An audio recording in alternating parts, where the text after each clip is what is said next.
السلام عليكم ورحمة الله.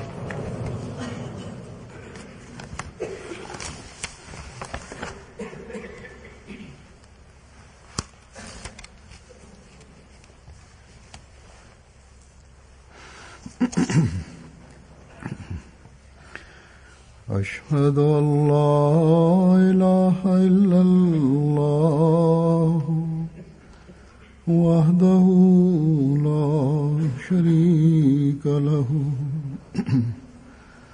وأشهد أن محمدا عبده ورسوله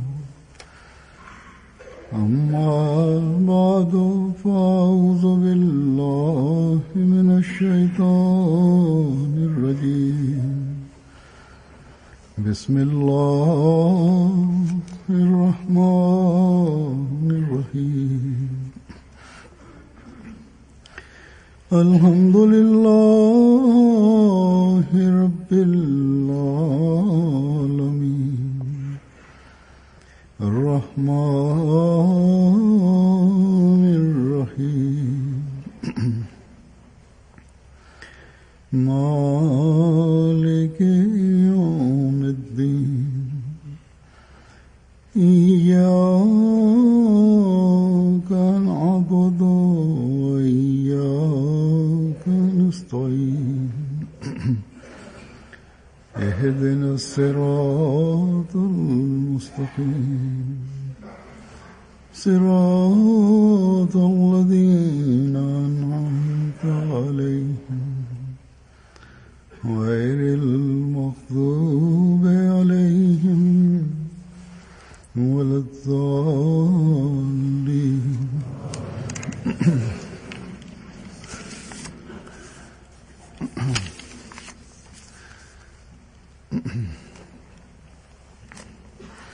إن الله وملائكته يصلون على النبي يا أيها الذين آمنوا صلوا عليه وسلموا تسليما. यकीनन अल्लाह और उसके फरिश्ते नबी पर रहमत भेजते हैं. ऐ वो लोगों जो ईमान लाए हो. Sesungguhnya Allah mengirimkan rahmatnya kepada Nabi ini dan para malaikatnya mendoakan dia.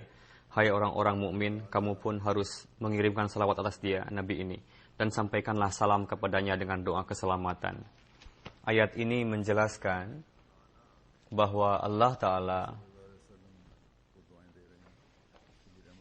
menurunkan rahmatnya kepada nabinya. Malaikatnya pun mendoakan Nabi Sallallahu Alaihi Wasallam dan memohon rahmat untuk Nabi Sallallahu Alaihi Wasallam tersebut. Dan inilah kondisi orang-orang yang menggunakan berbagai macam penipuan, kedustaan, berupaya untuk menghentikan kemajuan Rasulullah SAW ini. Mereka tidak akan mungkin bisa berhasil. Orang yang menuduh, memfitnah hadrat Rasulullah SAW dan menjadikan sasaran untuk olok-olokan, dan mereka beranggapan bahwa kita akan sukses, mereka tidak akan berhasil. Makar buruk mereka dan upaya-upaya buruk mereka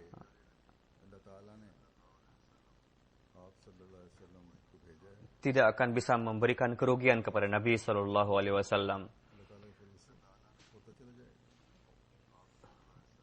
Tujuan di mana Allah Ta'ala mengutus Nabi-Nya Sallallahu Alaihi Wasallam untuk meraihnya, dengan karunia Allah Ta'ala senantiasa diupayakan. Dan pada zaman ini untuk meraih tujuan itu, maksud itu, Allah Ta'ala telah mengutus pecinta sejati beliau Sallallahu Alaihi Wasallam dan menampilkan ajaran Islam yang indah dan membuka pintu baru untuk itu. Hadrat Rasulullah Sallallahu Alaihi Wasallam yang telah diutus sebagai nabi untuk setiap zaman dan setiap kaum di zaman ini, Allah Ta'ala pun memberikan pertolongan dengan sarananya, dengan rahmatnya dan dengan karunia-Nya. Allah Ta'ala itu lakukan sendiri. Para penentang hadrat Rasulullah SAW di awal tidak pernah berhasil, di masa sekarang pun tidak akan pernah berhasil. Ini merupakan ketetapan Allah Ta'ala. Untuk itu, seorang muslim yang hakiki hendaknya berpikir bahwa makam Islam dan makam Rasulullah SAW tidak akan bisa dirugikan dengan upaya-upaya. Ya, memang tugas-tugas yang Allah Ta'ala bebankan kepada muslim yang hakiki, yakni sebagaimana Allah Ta'ala dan para malaikatnya untuk meninggikan maqam Nabi ini, mereka menurunkan rahmatnya.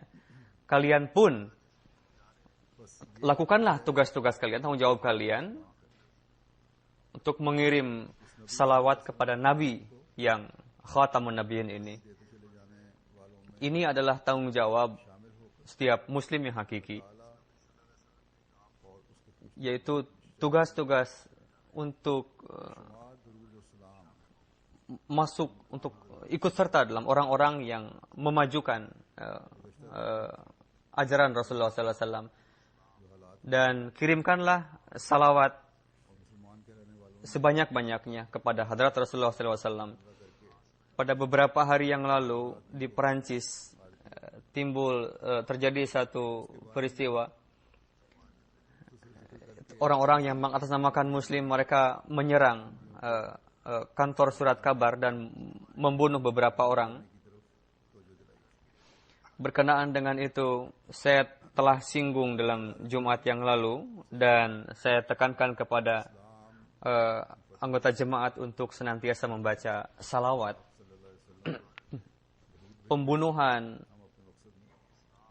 Dengan pembunuhan tidaklah akan memberikan kemenangan bagi Islam, melainkan dengan mengirim salawat kepada Rasulullah SAW, kita akan berhasil dalam segala meraih tujuan-tujuan kita, maksud-maksud kita. Begitu juga saya pun zahirkan bahwa sebagai balasan dari serangan ini, bisa juga ada orang yang memberikan reaksi yang negatif terhadap hal ini. Mereka memperlihatkan reaksi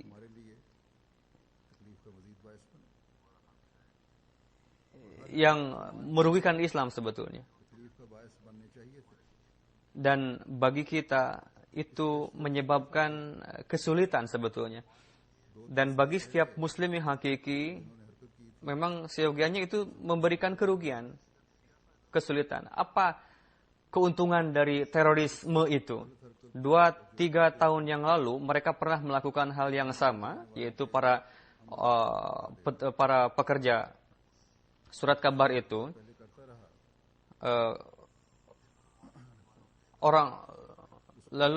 orang-orang yang mengatasnamakan Islam justru memberikan udara bagi mereka, memberikan nafas lagi. Banyak sekali para tokoh-tokoh barat dan pemimpin-pemimpin dunia, mereka melaknat surat kabar itu pada saat itu. Dan banyak sekali pemerintahan-pemerintahan bahwa kami tidak akan pernah memberikan izin untuk dicetak di dalam surat-surat kabar kita. Tapi karena peristiwa beberapa hari yang lalu yang kemudian terjadi lagi, banyak sekali para tokoh-tokoh negeri, tokoh-tokoh dunia, justru mereka malah mensupport surat kabar yang sekarang ini. Setelah mendapatkan serangan dari beberapa kaum muslimin, justru mereka mendapatkan bantuan. Surat kabar tadi mendapat bantuan jutaan dolar. Pencetakan, penerbitan surat kabar ini yang dulu hanya 7.000 saja, yang tadinya si kantor surat kabar ini akan segera tamat, bangkrut. Tapi karena perlakuan yang keliru, aksi yang keliru dari umat muslim yang kemarin dilakukan itu justru mensupport mereka, malah membuat bangkit kantor surat kabar ini, sehingga pembacanya bertambah menjadi 5 juta. Ada orang yang beranggapan yang tadinya akan mati dalam 6 bulan, justru malah akan mendapatkan kehidupan nyawa lagi sampai 12 tahun katanya. Jadi dengan aksi ini, banyak sekali negeri-negeri dunia yang tidak hanya memberikan nafas kepada orang-orang untuk memberikan gambaran yang buruk mengenai Islam, justru malah bahkan mereka memberikan peran penting untuk menghidupkan lagi kantor surat kabar yang tadinya akan mati sebetulnya. Orang-orang yang mengatasnamakan Islam, badan-badan organisasi, mereka berbuat zalim. Mereka beranggapan bahwa dengan cara seperti itu akan menarik dunia kepada Islam. Islam sedemikian rupa mengajarkan kesabaran. Tidak ada agama lainnya yang bisa menandingi hal itu dalam ajaran, memberikan untuk ajaran kesabaran. Orang-orang duniawi ini yang mereka buta mata rohani mereka, yang mereka tidak kapok untuk mengolok-olok Allah Ta'ala. Dan jika ada reaksi negatif dari kita, maka orang-orang ini justru akan malah lebih bertambah lagi dalam keburukan. Jadi Allah Ta'ala berfirman, alih-alih mengamini, menentang mereka, justru pisahkanlah diri kalian dari mereka. Jadi bukanlah dosa dengan hanya diam saja terhadap aksi buruk tadi, tapi justru yang berdosa tadi dengan memberikan reaksi yang negatif dari aksi yang telah mereka lakukan tadi.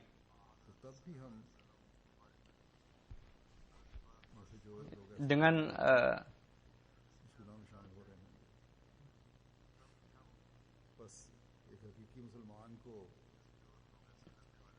jadi orang-orang yang melakukan tadi, memberikan reaksi yang buruk, itu ikut serta dalam dosa-dosa tadi dengan memberikan reaksi yang buruk. Jadi seorang muslim yang hakiki hendaknya terhindar dari itu semua.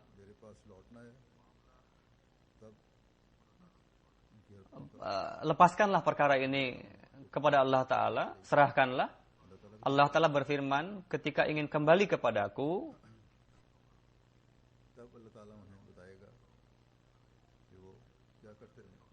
maka pada akhirnya akan kembali juga kepada Allah Ta'ala. Maka Allah Ta'ala akan memberitahukan kepada mereka apa yang telah mereka lakukan.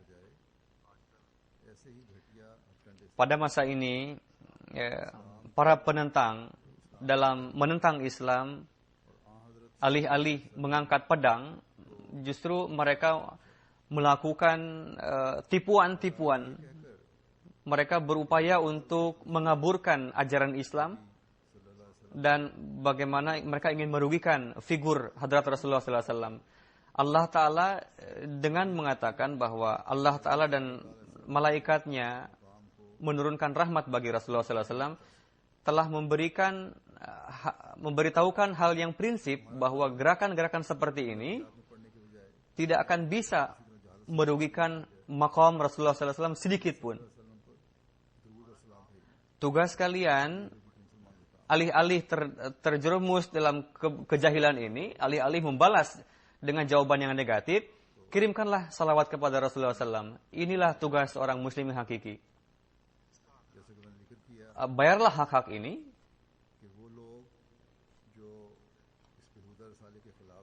Maka kalian akan bisa beranggapan bahwa kalian telah melakukan tugas-tugas ini, tanggung jawab ini. Orang yang menentang surat kabar yang Lago ini, banyak juga orang-orang yang berpihak kepada mereka bahwa setiap orang mendapatkan kebebasan berpikir. Tapi meskipun demikian, ada juga para tokoh-tokoh yang memang bijak dalam hal ini, yaitu salah satunya adalah surat kabar ini telah ada juga orang yang membenci cara-cara mereka dalam menghina Rasulullah SAW. Ada juga di dalam surat kabar Charlie Hebdo, surat kabar Charlie Hebdo, pada permulaannya ada Henry Russell, dia mengatakan bahwa orang yang membuat ini dia adalah seorang provokator yang karena perbuatan dia ini, editor ini telah memutasikan orang ini karena mereka beranggapan bahwa cara-cara seperti ini adalah bertentangan dengan kebijakan kita sebetulnya, katanya.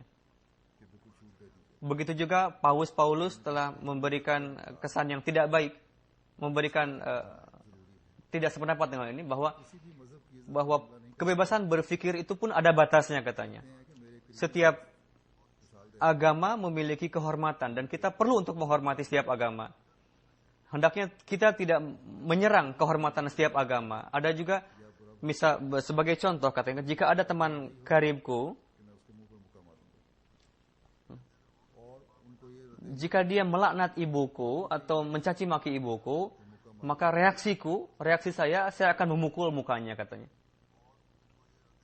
Dan dia pun hendaknya berpikir bahwa jika dia akan melakukan itu, maka aku akan pukul dia.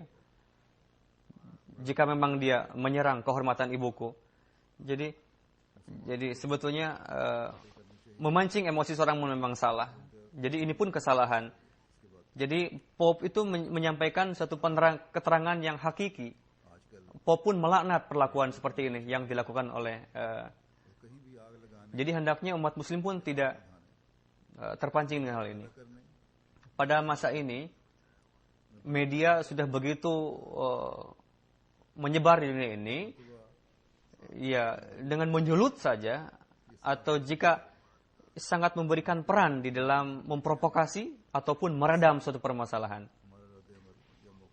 Ini setelah peristiwa ini di UK atau berbagai macam media di dunia ini, mereka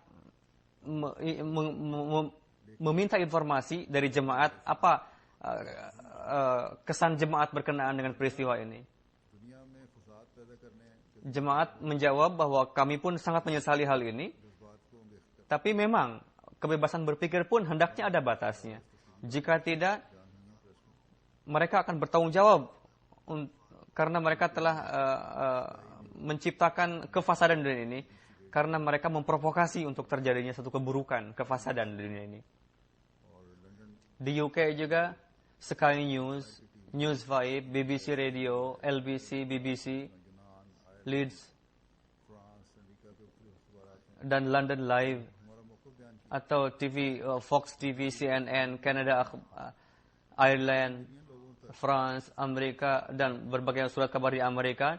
Mereka menjelaskan, menerbitkan pendapat kita, dan itu diinterview juga, dan mereka ini sampai juga kepada jutaan orang bahwa apa pendapat kita berkenaan dengan peristiwa ini. Amir Sahab kita pun diinterview, Imam London juga diinterview dalam hal ini. Begitu juga di Amerika, di Kanada, di Perancis, ada tim-tim kita, mereka pun diinterview dan diikut sertakan dalam itu. Ada tim press juga.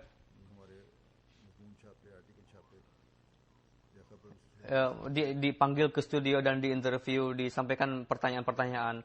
Begitu juga surat kabar, topik-topik kita pun dimasukkan di sana, diterbitkan.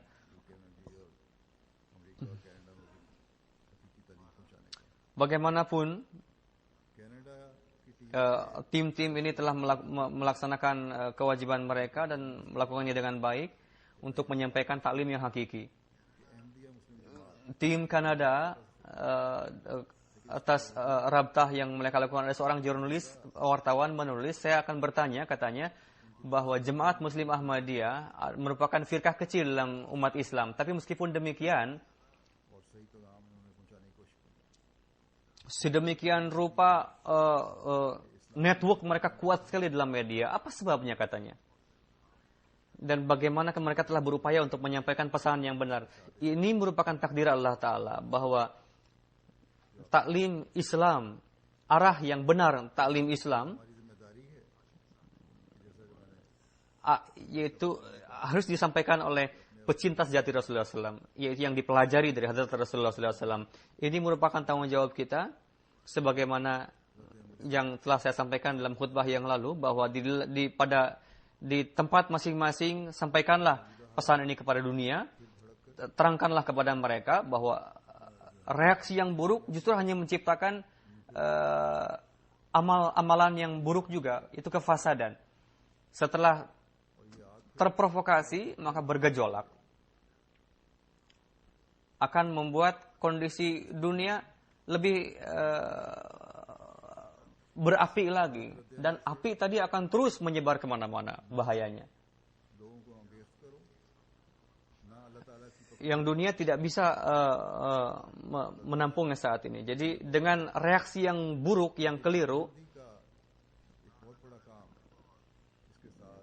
jadi tidak juga memprovokasi orang-orang atau tidak memanggil cengkraman Allah Ta'ala. Semoga Allah Ta'ala memberikan akal kepada orang-orang.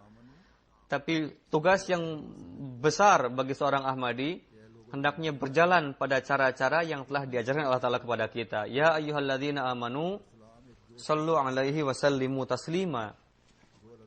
Hai orang-orang yang beriman, kirimkanlah salawat kepada Nabi ini dan salam dengan penuh gejolak, semangat.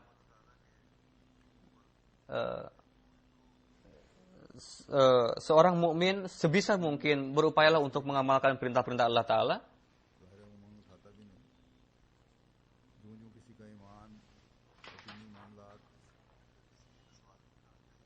Hendaknya tidaklah dipertanyakan, dan memang kita tidak mempermasalahkan iman seseorang atau amalan-amalan agamanya, pengetahuannya dan pemahaman mengenai doa-doanya meningkat, maka faidah-faidah hukum dan hikmat pun akan terus bertambah dan akan terus difahami.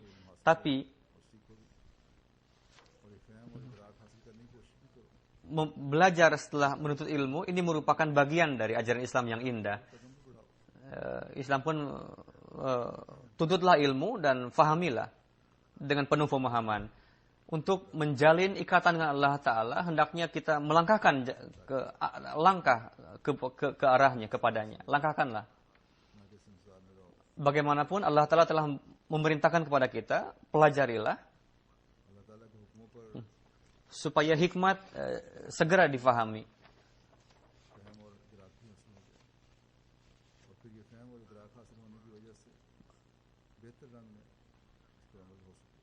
Untuk mengamalkan perintah-perintah Allah Ta'ala, semoga diberikan pemahaman, dan karena meraih pemahaman itu bisa mengamalkan dengan lebih baik lagi. Untuk hal itu saya akan sampaikan beberapa hadis dan kutipan-kutipan sahabat Masih Maud alaihi salam berkenaan dengan pentingnya salawat dan manfaatnya.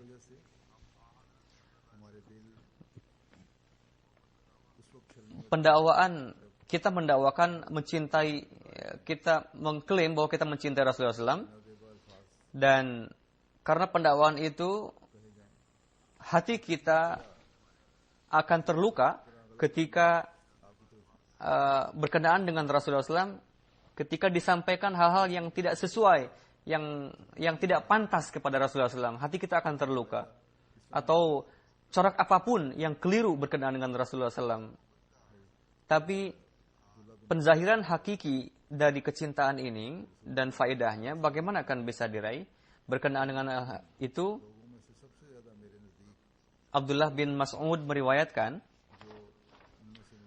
Rasulullah SAW bersabda, pada hari kiamat, di antara orang-orang yang akan paling dekat denganku adalah orang yang paling banyak menyampaikan salawat kepadaku. Jadi, penzahiran kecintaan yang hakiki kepada Rasulullah SAW yang hasilnya akan mendapatkan kedekatan dengannya, yaitu dengan salawat. Hadrat Anas radhiyallahu ta'ala anhu meriwayatkan, Hadrat Rasulullah SAW bersabda, pada hari kiamat orang akan terhindar dari musibah dunia, yaitu orang yang paling banyak mengirimkan salawat kepada aku. Dia akan terhindar dari mara bahaya duniawi dan samawi. Cukuplah dengan mengirim salawat kepadaku. Allah Ta'ala memberikan kesempatan untuk meraih ganjaran, yaitu dengan salawat. Jadi cara yang benar dalam berdoa pun, Hadrat Ubaid meriwayatkan bahwa saya duduk di dekat Rasulullah SAW, ada seorang yang datang, dia salat, lalu dia berdoa, Allahumma gfirli warhamni. Hadrat Rasulullah SAW bersabda kepada orang itu, hai orang yang sedang salat, kamu telah tergesa-gesa. Hendaknya kamu ketika kamu salat dan duduk, maka sampaikanlah pujian kepada Allah Ta'ala dan piringkanlah salawat bagiku. Lalu doa apapun yang ingin kamu panjatkanlah. Lalu ada seorang lagi yang datang, dia mengirimkan pujian kepada Rasulullah SAW dan mengirimkan salawat kepada Rasulullah SAW. Lalu Rasulullah SAW bersabda kepada orang itu, ayyuhal musallin, hai orang yang salat, berdoalah, maka berdoa akan dikabulkan. Itu setelah pujian kepada Allah dan setelah salawat. Hadrat Abdullah bin Amr bin As meriwayatkan, beliau mendengar Rasulullah SAW bersabda, ketika kalian mendengar muazin menyampaikan azan, ulangilah kalimat-kalimat itu, lalu kirimkanlah salawat kepadaku. Yaitu orang yang membaca salawat, dia akan mendapatkan kebaikan 10 kali lipat. Mintalah wasilah kepada Allah Ta'ala dariku. Ini merupakan satu tingkatan dari sekian tingkatan. Dan saya berharap wasilah itu adalah aku.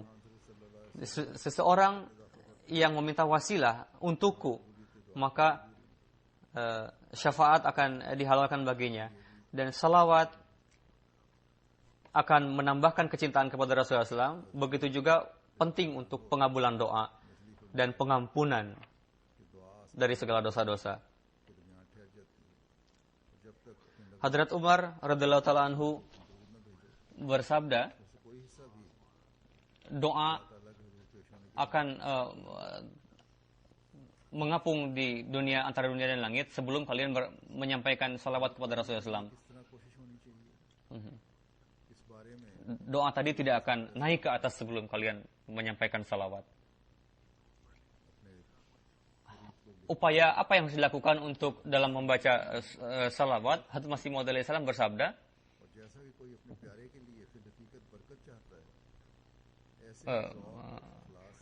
dalam membaca salawat hendaknya memperhatikan sebagaimana kita menginginkan keberkatan dari yang kita cintai, begitu juga dengan keikhlasan itu, seperti itulah harapkanlah, mintalah keberkatan dan mintalah itu dengan penuh tadarru. Dan di dalam doa tadi janganlah dibuat-buat, hendak, dan itu seyogianya dilakukan dengan persahabatan dan kecintaan yang tulus kepada Rasulullah SAW. Dan pada kenyataannya pun dengan kebenaran ruh tadi, keberkatannya dimohonkan atas Rasulullah SAW yang tersebut dalam salawat. Dan tanda kecintaan pribadi tadi, insan tidak akan pernah lelah dan tidak akan pernah lalai dalam hal ini.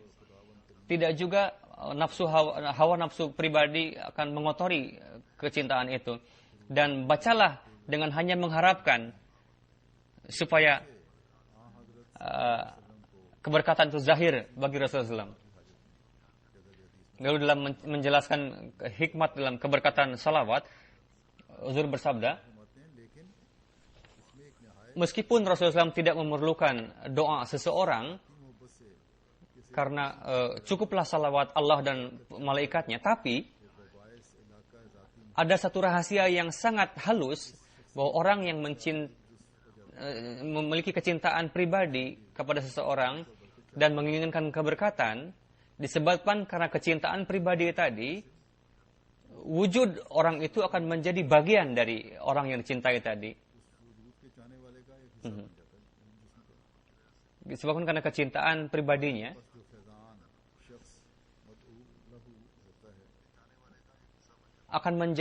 wujudnya akan menjadi bagian dari orang yang diharapkannya tadi, yakni keberkatan.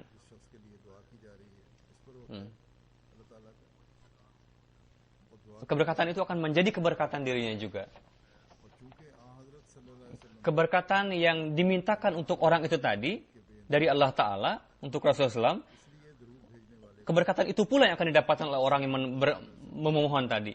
Karena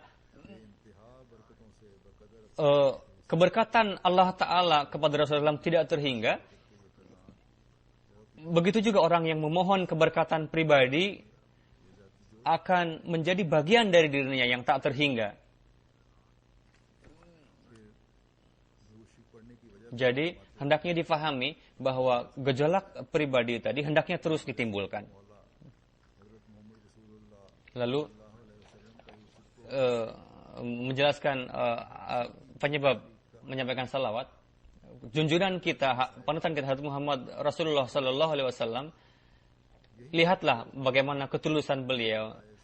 Beliau menentang segala keburukan. Beliau mengambil segala resiko, tapi beliau tidak peduli akan hal itu. Karena itu Allah Ta'ala memberikan karunia kepada beliau. Innallaha malaikatahu yusalluna 'alan nabi. Ya ayyuhalladzina amanu sallu 'alaihi wa sallimu taslima. Allah Ta'ala mengirimkan salawat kepada Rasul itu. Wahai orang yang beriman, kalian pun kirimkan salawat kepada Nabi itu. Berfirman. Dari ayat ini jelaslah bahwa Rasul Akram Sallallahu Alaihi Wasallam, amalan beliau, Allah Ta'ala memuji sifat-sifat beliau dan amalan beliau. Allah Ta'ala tidak membatasi, tidak mengatakan sesuatu untuk membatasi keberkatan tadi, padahal bisa diderahi kata-kata untuk membatasi Rasulullah SAW tadi, yakni amalan saleh beliau yaitu di luar dari batas, di luar dari batas-batas, tidak terbatas. Jadi keagungan ayat seperti ini tidak digunakan untuk nabi-nabi lain. Di dalam nur Rasulullah SAW terdapat ketulusan yang luar biasa. Amalan Rasulullah SAW dalam pandangan Allah Ta'ala sedemikian rupa dicintai. Allah Ta'ala senantiasa memerintahkan bahwa untuk rasa syukur kepada Allah Ta'ala, kirimkanlah senantiasa salawat. Jadi salawat merupakan sarana untuk mendapatkan istiqomah dan pengabulan doa. Rasulullah SAW, kecintaan kepada Rasulullah SAW untuk menambah kecintaan tadi, dan untuk bertambah dalam kecintaan kepada Rasulullah SAW, dan untuk memperbaharuinya, dalam setiap salat hendaknya kita membaca salawat, supaya untuk pengabulan doa itu merupakan sarana untuk mendapatkan istiqomah. Salawat yang merupakan sarana yang luar biasa untuk meraih istiqomah, janganlah lakukan dengan atas kebiasaan tradisi saja, melainkan keindahan Rasulullah SAW dan ihsan hendaknya perhatikan, dengan memperhatikan hal itu, dan tingkat, dan untuk memajukan tingkatan maqam beliau, yang hasilnya manisnya kepengabulan doa akan kalian dapatkan. Saya akan sampaikan berikutnya. Beliau bersabda, zaman ini merupakan zaman yang berberkat. Allah Ta'ala pada saat-saat yang dengan karunia-Nya lah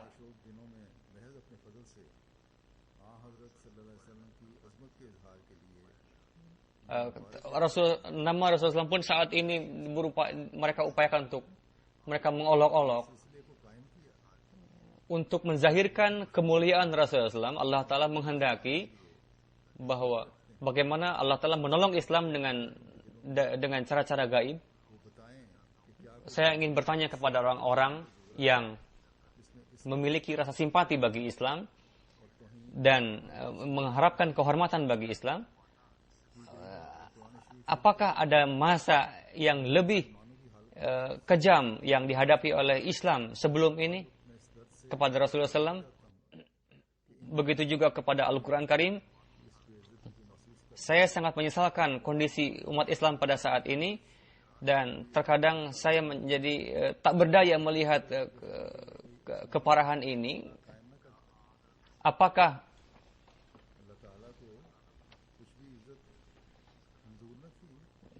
sedemikian rupa kezaliman telah dilancarkan oleh para penentang Islam dalam hal ini?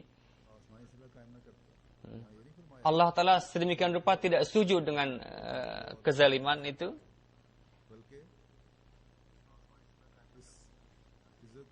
Allah Ta'ala tidak berfirman, bangunlah, peganglah senjata, lalu bunuhlah orang-orang itu. Allah Ta'ala tidak berfirman seperti itu. Melainkan, untuk menegakkan kehormatan ini, kemuliaan ini, yaitu mendirikan silsilah samawi sebetulnya. Dan bungkamlah mulut penentang Islam dan tegakkanlah kehormatan kemuliaan Rasulullah SAW. Itu dengan dalil, bukanlah dengan peluru, bukanlah dengan pedang, supaya malaikat Allah Ta'ala mengirimkan salawat kepada Rasulullah SAW. Betapa pentingnya untuk menyampaikan salawat ini. Jadi untuk menzahirkan hal ini Allah Ta'ala lakukan dengan melalui jemaat inilah, yaitu lebih dari sebelumnya kirimkanlah salawat kepada Rasulullah SAW.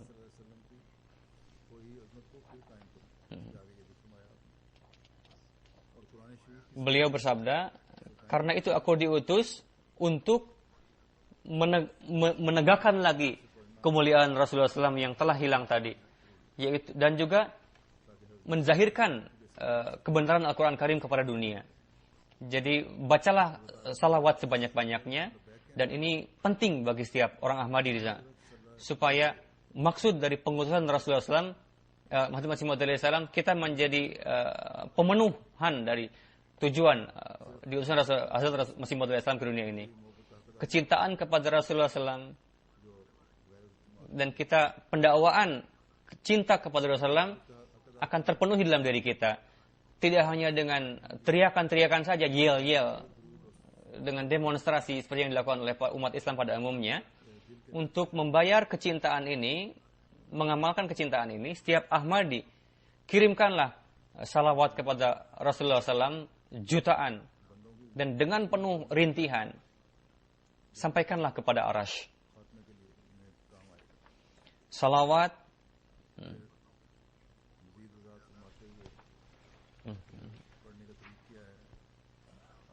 akan lebih bermanfaat untuk menghabiskan para musuh-musuh daripada peluru-peluru.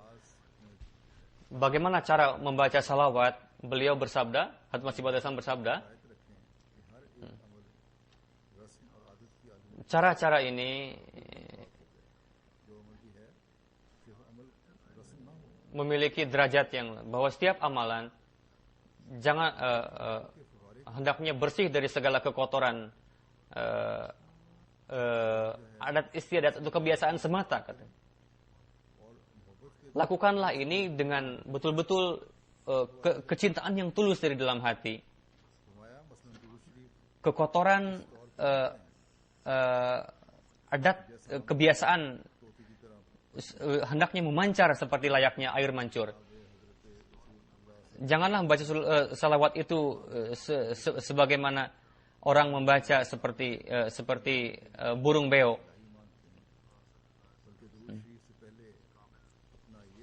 Tidak juga ada keikhlasan kepada kecintaan Rasulullah SAW.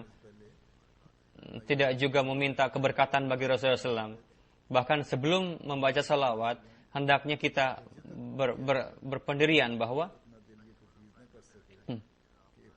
bahwa kedekatan, kecintaan sudah sampai kepada sehingga hati kita tidak ada manusia yang pernah berlalu semenjak dunia ini diciptakan yang lebih tinggi makomnya dari Hadrat Rasulullah SAW. Jangan sampai timbul pemikiran dalam hati bahwa ada orang sebelum Rasulullah SAW yang layak untuk dicintai seperti itu.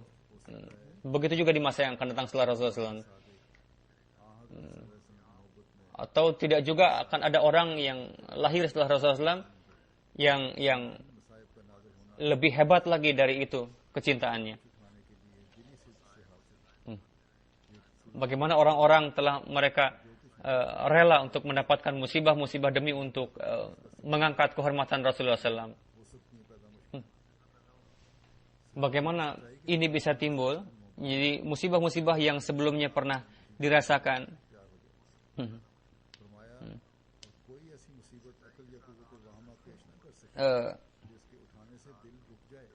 Hadapilah kesulitan-kesulitan tadi demi untuk mengangkat kehormatan kemuliaan Rasulullah SAW.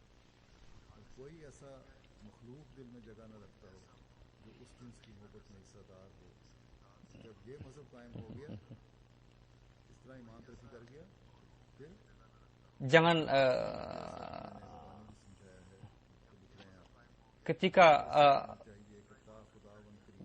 mazhab ini timbul dalam diri kita, maka saya telah menyampaikan secara lisan juga berkenaan dengan salawat, hendaknya dibaca supaya keberkatan itu turun kepada hadrat Rasulullah SAW dan menjadi sumber mata air bagi dunia, dan kesuciannya zahir di alam semesta ini.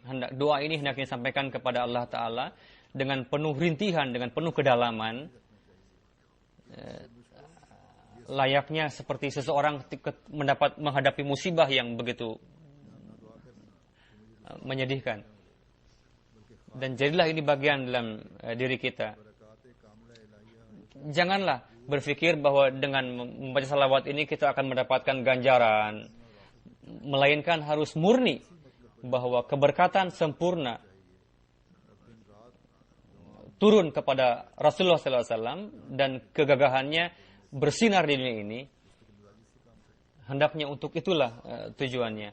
Dan siang malam hendaknya terus secara dawam ini disampaikan. Tidak ada maksud lain dalam hati kita selain untuk itu. Jadi ketika salawat ini dikirimkan dengan cara seperti itu, terkeluar dari adat kebiasaan, hanya maka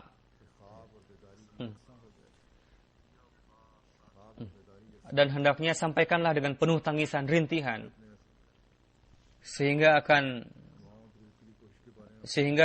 mimpi dan terjaga itu layaknya sama. Bagaimana keberkatan dari salawat tadi. Hadrat Masih Maud bersabda, salat tahajud dalam tahajud banyak sekali keberkatan. Kelalaian tidak ada sesuatu apapun. Kelalaian dan mereka yang menyukai ketenangan tidak ada.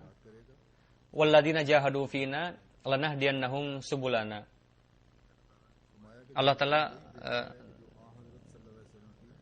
orang yang berjihad di jalanku, kita akan memberikan hidayah kepada mereka.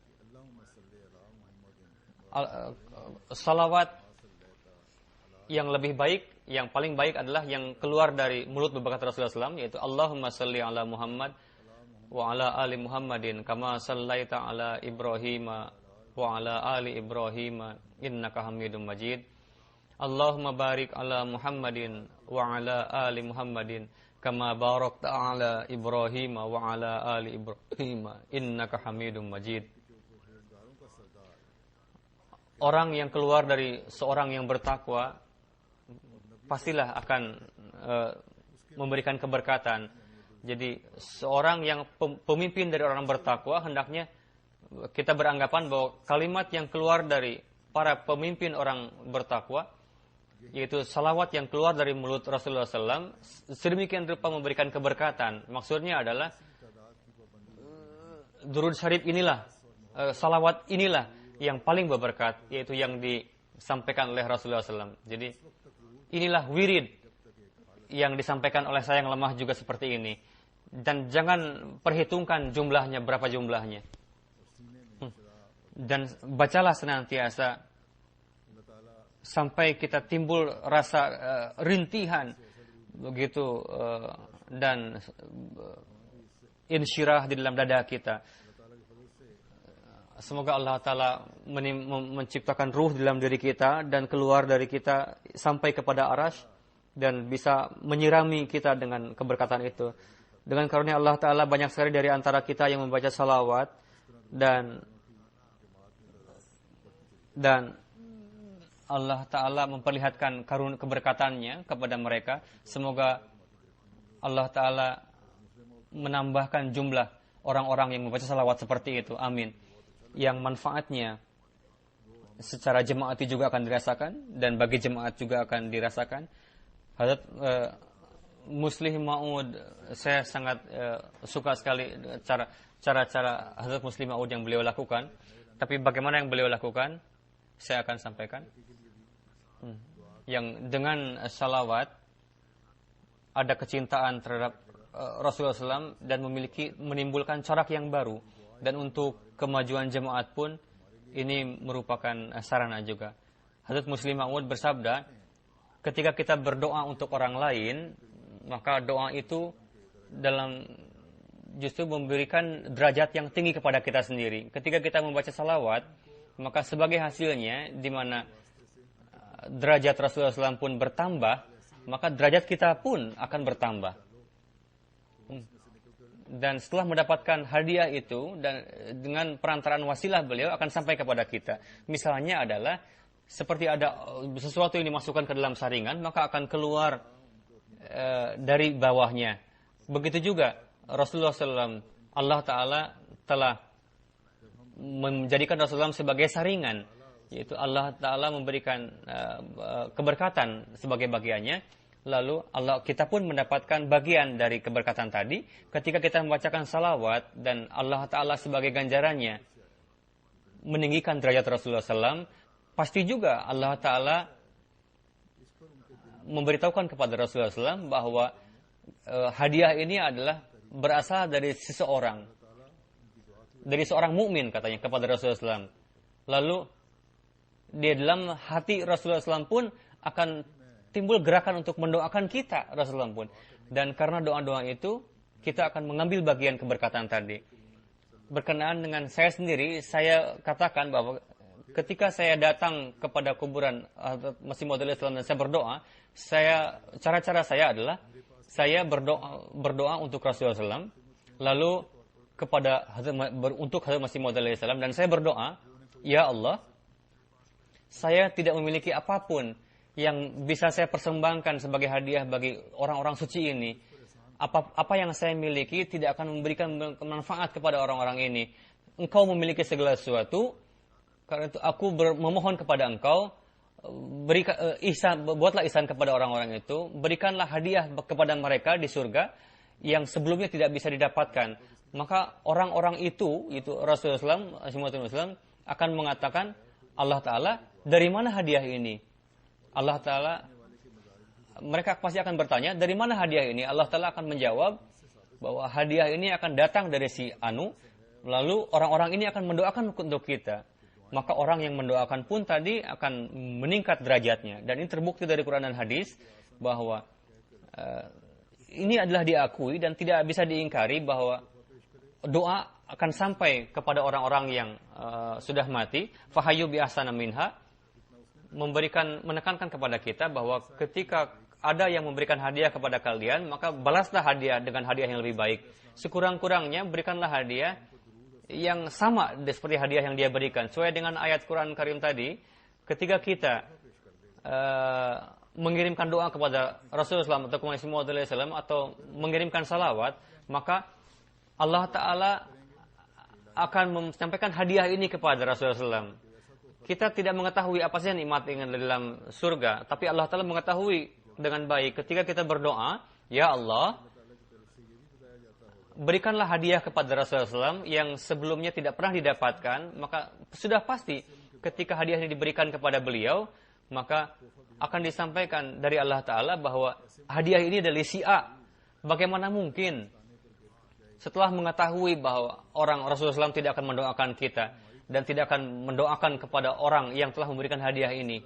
Begitu juga ruh ini akan di hadapan Allah Ta'ala, ya Tuhan, berikanlah ganjaran dari pihak kami kepada mereka yang lebih baik, bi ahsana minha, fahayu bi ahsana minha.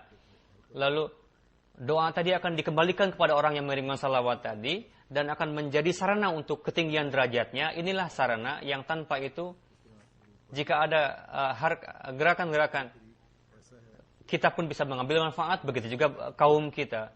Jadi kaum maupun pribadi akan bisa meraih karunia tadi dengan berdoa seperti itu. Jadi cara-cara yang dilakukan oleh, seperti saya katakan sebelumnya, bahwa dengan cara ini, jalan untuk kemajuan jemaat pun akan semakin terbuka. Ketika jemaat maju dan jumlah yang membaca salawat semakin bertambah, maka jumlah para penentang pun akan terus menurun. Akan saya ingin sampaikan, terkadang orang bertanya, Allahumma sholli ala Muhammadin, Allahumma barik ala Muhammadin, kenapa dibaca terpisah? Dalam kamus tertulis bahwa dari sisi bahasa as-salat artinya adalah at-ta'zim, yaitu kemuliaan. Berkenaan itu bahwa doa itu berarti bahwa ya Allah, berikanlah kemuliaan kepada Rasulullah SAW, tinggikanlah dan berikanlah kemenangan untuk jemaatnya, dan berikanlah kekekalan kepada mereka, dan berikanlah kemuliaan, dan terimalah syafaatnya bagi umatnya, dan berikanlah ganjaran yang berlipat-lipat.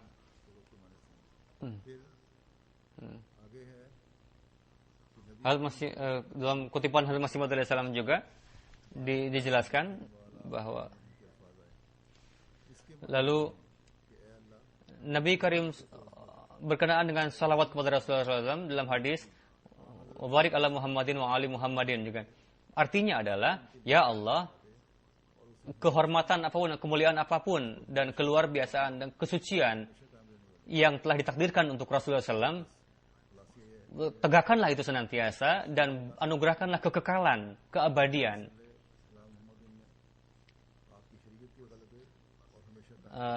Ringkasannya, kesimpulannya adalah Allahumma salli ala Muhammadin, kemenangan syariat beliau dan kekekalannya dan syafaat bagi umatnya merupakan doa untuk keberkatan dari doa-doa tadi. Allahumma barik ala Muhammadin, kehormatan kemuliaan Rasulullah SAW, ini merupakan doa untuk kekekalan, keabadian. Semoga Allah Ta'ala dalam memberikan taufik kepada kita untuk senantiasa membaca salawat dalam corak yang hakiki, dan kita menjadi orang-orang yang dekat dengan Allah, meraih kedekatan Allah Ta'ala, dan dalam kecintaan kepada Rasulullah SAW senantiasa kita maju dalam kecintaan terhadap Rasulullah SAW, dan dalam mengerjakan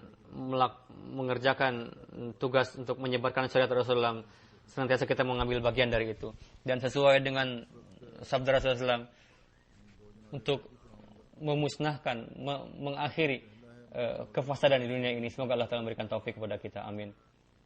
Pada saat ini saya akan memimpin salat jenazah gaib. Pertama, Mukarram Maulwi Abdul Karim Sahib 10 Januari pada umur 97. Innalillahi wa inna ilaihi raji'un. Beliau adalah putra dari sahabat Hazrat Masih Maud alaihissalam, lulus Maulwi Fazal di Kadian.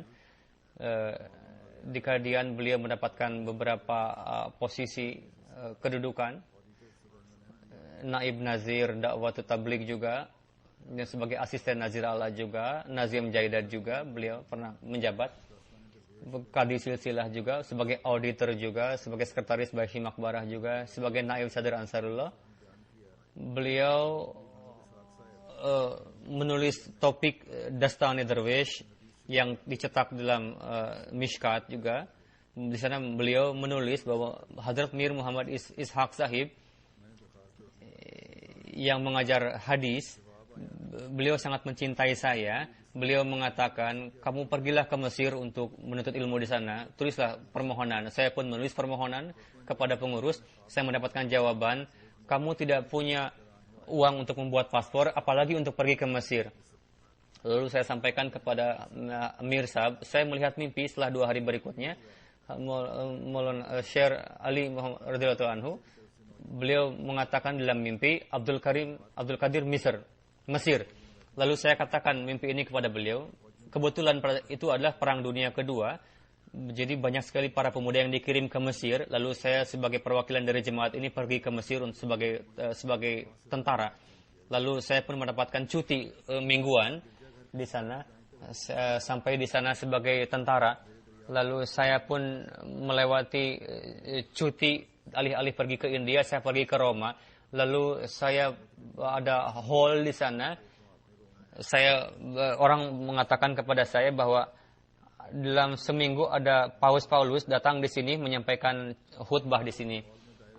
Dan pada hari Senin saat itu saya pun pergi ke hall tadi. Di sana orang-orang berkumpul di hall tadi karena pada saat itu masa-masa perang, sehingga Paus Paulus menyampaikan khutbah berkenaan dengan perdamaian dunia, dan beliau orang-orang pun mulai pulang.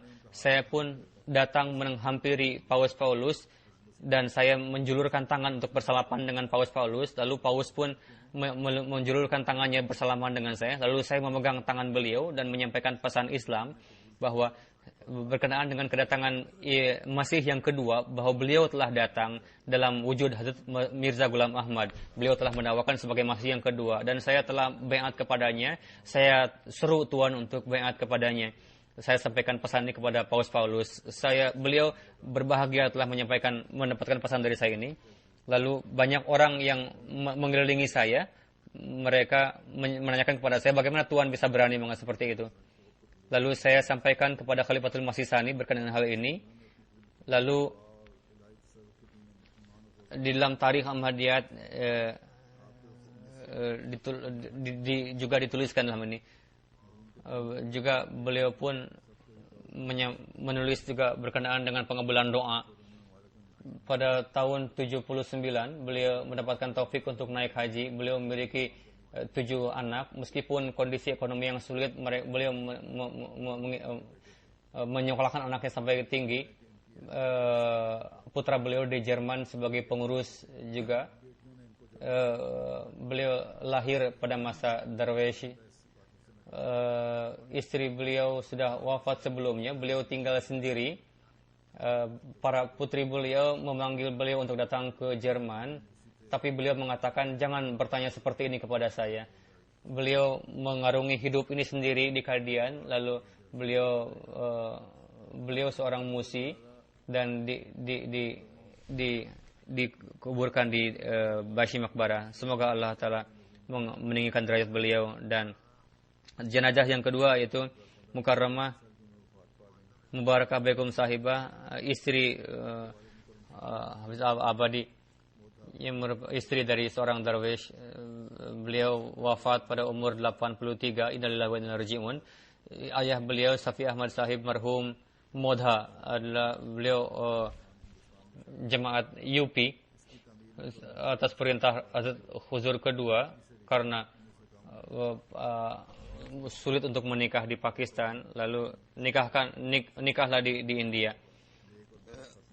Lalu itu beliau mendapatkan jodoh orang UP. Beliau sangat dawam dalam saum, puasa dan salat. Beliau sangat mukhlis. Beliau kadang menyerahkan perhiasannya untuk pengorbanan. dan beliau mengarungi hidup dengan penuh kesabaran.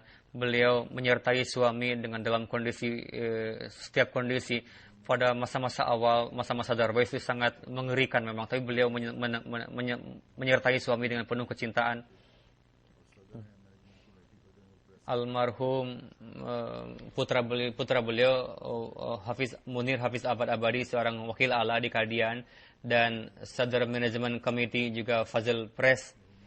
Beliau adalah wakaf zindagi, dan putra beliau yang kedua di Kedok Medical, dan di luar negeri yang putri-putri beliau. Beliau seorang musiah juga, dimakamkan di Bashi Makbarah. Semoga Allah telah meninggikan derajat beliau. Putra-putri beliau semoga aktif dalam kejemaatan dan kemajuan dalam keimanan. Amin. Alhamdulillah nahmaduhu wa nasta'inuhu wa nastaghfiruhu wa nu'minu bihi wa natawakkalu alayhi wa na'udzu billahi min shururi anfusina wa min sayyiati a'malina.